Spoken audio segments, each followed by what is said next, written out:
कन्नौज में एक ब्राह्मण रहता था,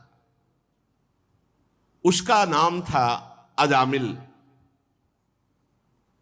वो वैश्या के प्रसंग को देख करके बड़ा आसक्त चित्त होकर वैश्यागामी और पूरा का पूरा दूषित सदाचार नष्ट हो चुका था।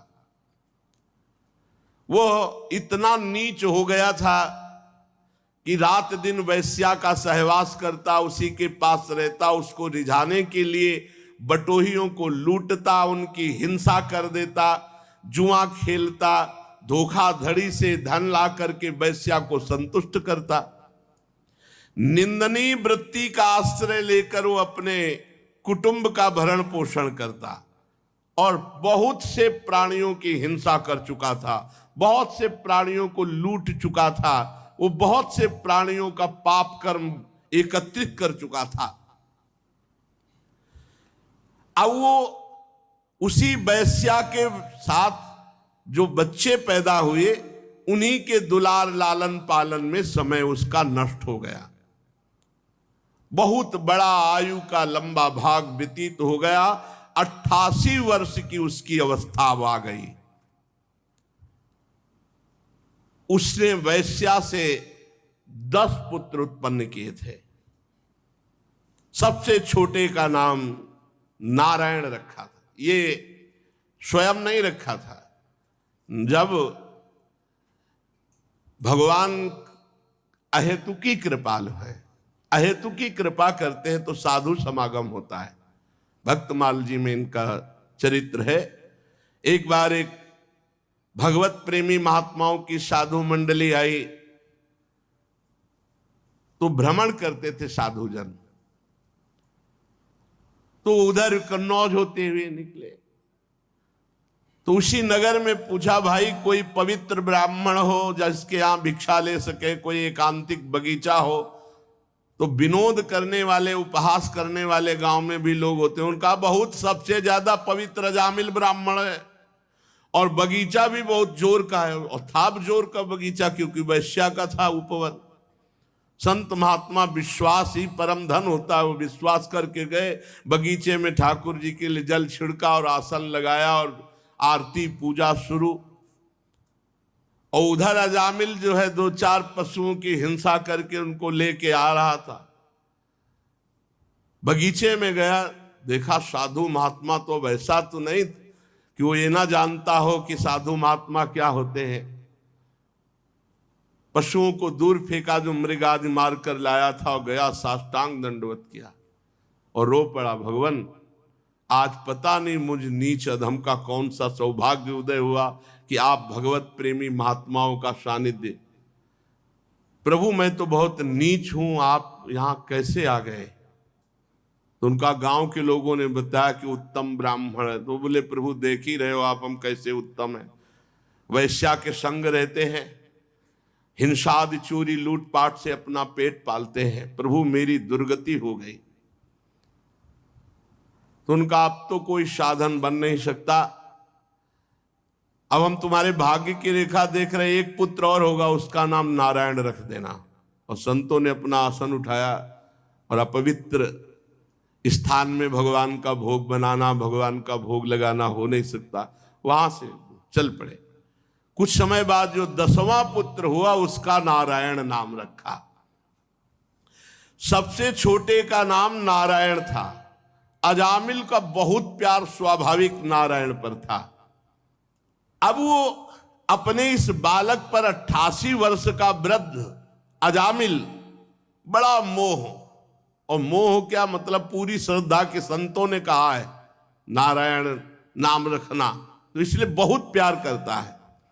संपूर्ण हृदय अपने बच्चे को दे दिया, नारायण बच्चे को।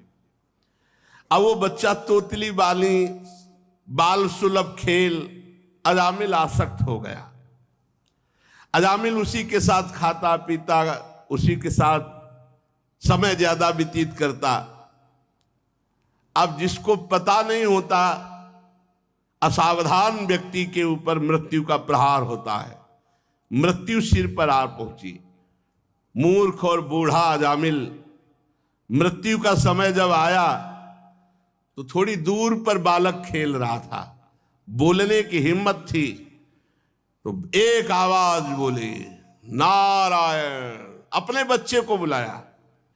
अजामिल ने देखा भयंकर यमदूत, हाथ में फांसी और टेढ़े टेढ़े भयंकर मुंह, दांत और रोए।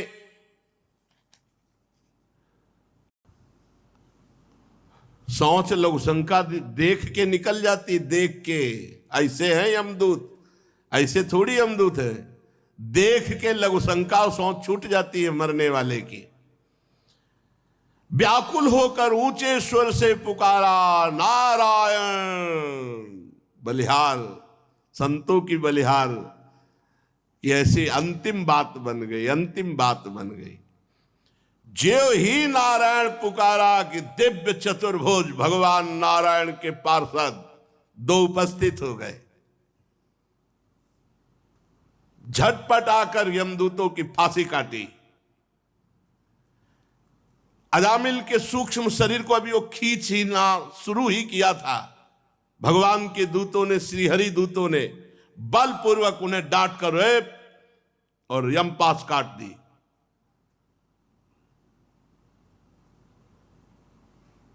यमदूतों ने कहा, भगवान यमराज के इस धर्म विधान का निषेध करने वाले तुम कौन हो सकते हो?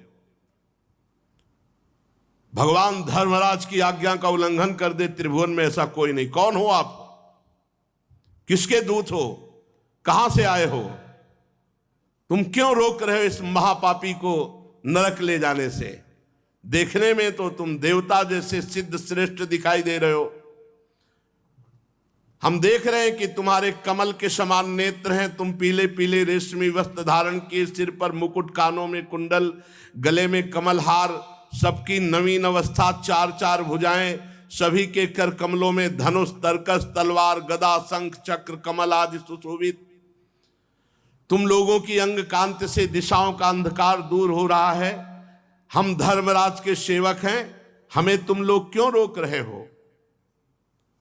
यमदूतों ने जब इस प्रकार कहा तो भगवान श्री हरि के आज्ञाकारी पार्षदों ने हंसकर मेघ के समान गंभीर वाणी में उनसे कहा, यमदूतों, यदि तुम सचमुच धर्मराज के आज्ञाकारी हो तो बताओ धर्म का लक्षण क्या है? तुम यदि धर्मराज के दूत हो तो धर्म का लक्षण क्या है? धर्म का तत्व क्या है? दंड किस प्रकार दिया जाता है? दंड का पात्र कौन है? मनुष्यों में सभी पापाचारी दंडनीय है या उनमें से कुछ? यमदूतों ने कहा, आपने पूछा धर्म का लक्षण क्या है, तो वेद जिन कर्मों का विधान करते हैं उन्हें धर्म कहते हैं, और वेद जिसे रोकते निषेध करते हैं उसे अधर्म कहते हैं। और वेद स्वयं भगवान का स्वरूप है। भगवान की श्वास प्रश्वास से वेदों का प्रादुर्भाव हुआ है। जगत के रजोगुण, सतोगुण, तमोगुण, इन तीनों से सभी प्राणी पदार्थ ओतप्रोत हैं। सभी की मनोवृत्तियां तीनों गुणों में रहती हैं, सतोगुण, रजोगुण, तमोगुण। तीनों गुणों से कर्म होते हैं, उसके अनुरूप उनका विभाजन होता है। सूर्य, अग्नि, आकाश, वायु, इंद्रियां, चंद्रमा, संध्या, रात दिन, दिशाएं, जल, पृथ्वी, काल, धर्म, ये गवाही होते हैं। रात दिन में सतोगुण, रजोगुण, तमोगुण से जो भी कर्म होते हैं उन कर्मों के ये गवाही होते हैं। सूर्य, अग्नि, आकाश, वायु, इंद्रियां, चंद्रमा, संध्या, रात दिन, दिशाएं, जल, पृथ्वी, काल और धर्म, ये गवाही होते हैं। एक एक सेकंड के कर्म का हिसाब है। इनके द्वारा पता चल जाता है कि ये धर्मात्मा है या अधर्म है, और फिर दंड के पात्र का निर्णय होता है। पाप कर्म करने वाले सभी मनुष्य अपने अपने पाप कर्म का दंड जरूर भोगते हैं। निष्पाप पुरुषों, जो प्राणी कर्म करता है, गुणों से संबंध होता है, उसे सारे पापों का कर्म भोगना पड़ता है, जो उसका दंड भोगना पड़ता है। कोई भी देहवान ऐसा नहीं जो पाप ना करे या पुण्य ना करे, और जो पाप पुण्य करेगा उसे भोगना पड़ेगा, अवश्य में भोक्तव्यम। इस श्लोक में जो मनुष्य जिस प्रकार का जितना अधर्म या धर्म करता है, परलोक में उसका उतना वैसा ही फल भोगना पड़ता है। हे देव शिरोमणियों, सतोगुण, रजोगुण और तमोगुण, तीनों गुणों के भेद के कारण इस लोक में 3 प्रकार के प्राणी देखे जाते हैं, पुण्यात्मा, पापात्मा और पुण्य पाप दोनों से युक्त। उसका परिणाम होता है पुण्यात्मा सुखी, पापात्मा दुखी, और पुण्य पाप मिश्रित सुख और दुख दोनों से युक्त होता है। वर्तमान समय में किए गया आचरण भविष्य का परिणाम दिखा देता है। वर्तमान में किया गया आचरण क्या भविष्य में इसकी दुर्गति होगी कि सदगति होगी। वर्तमान में जन्म जो हुआ, पाप और पुण्य जैसे भी किए गए, तो भविष्य में उसको दंड भोगना ही पड़ता है। हम स्वामी अजन्मा भगवान सर्वज्ञ यमराज के दूत हैं। हमारे स्वामी सबके अंतःकरणों में विराजमान है, किसी को कुछ बताने की जरूरत नहीं है। जो मन से सबको देख लेते हैं और उसी के अनुसार वो दंड देते हैं, इसमें किसी को बताने की जरूरत नहीं। यमराज स्वयं सबके हृदय में विराजमान है। जैसे सोया हुआ ज्ञानी पुरुष स्वप्न के समय प्रतीत हो रहे कल्पित शरीर को अपना वास्तविक शरीर मानता है, सोए हुए अथवा जागने वाले शरीर को भूल जाता है,